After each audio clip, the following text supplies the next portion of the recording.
میں کہوں گا بشر ہیں اس لیے بشروں کو اشرف المخلوقات بنایا گیا. بات تو پوری کرو.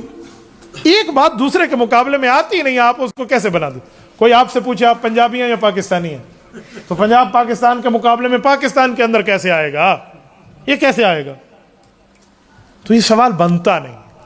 تو میلاد بتا رہا ہے رسالت مآب الاسلام اعلیٰ درجے کے انسان ہے.